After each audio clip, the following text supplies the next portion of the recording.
Making signs is for you. Hi, my name is Ruth. I have a master's in the science of education. I was a teacher for 9 years, and now I am a stay-at-home mom who homeschools her kids. Here are 3 signs that I've made for the week. Sign number 1 is all about money. We're moving into money. I think it's really important when teaching kids money. Number 1, how to recognize the money. So on a day 1 activity, I would have the kids just looking at each different piece of money, really trying to look at the specifics in the front and the back of the money. And as we're learning about the front and the back, I will give them important information. Like, for example, the penny, it has Abraham Lincoln on the front and the Lincoln Memorial on the back. And the quarter has George Washington on the front and the bald eagle on the back, depending on the year. So these are the types of conversations that you could have with your kid as you're teaching them money. As they learn to recognize the money, then you can start really focusing on the value. And after they understand the value of each piece, you begin to add different values using realistic representations of money. Whenever I choose to make a sign, I really like to try to have realistic representations of whatever it is that we're doing, because the whole goal, again, is to bring abstract ideas into the concrete. So if they have a realistic representation of the idea, that idea is more likely to stick because they can see it around them. Sign number 2, we are learning all about rocks, layers, atmosphere. So this is all about how rocks are formed.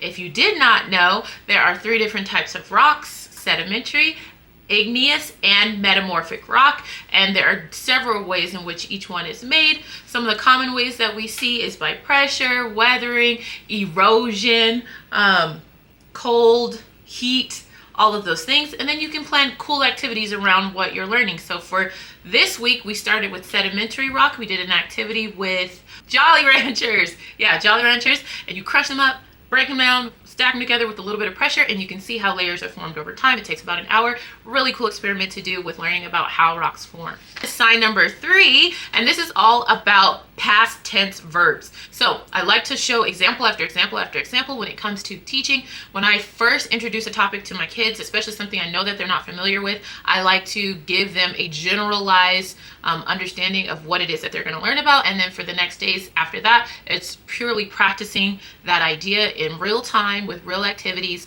or even structured activities based on what I feel that they need. So if you're not sure what irregular and past tense nouns are, they're just regular past tense nouns. You add an ed to at the end of most words, and then there are several different types of irregular verbs where the word actually changes in the past tense form. For irregular verbs, I really just like to expose them to as many as possible, because 99.9% of the time they don't follow any of the rules. So I want to make sure that they're aware of all the words that do not follow the rules.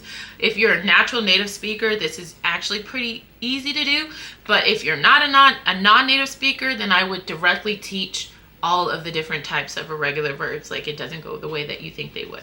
All right, these are all the signs that I have for you guys today. If this was helpful, or if you're interested in learning more about why you should make a sign or anything like that, hit me up in the comments and I will gladly talk to you. Until next time, guys, bye.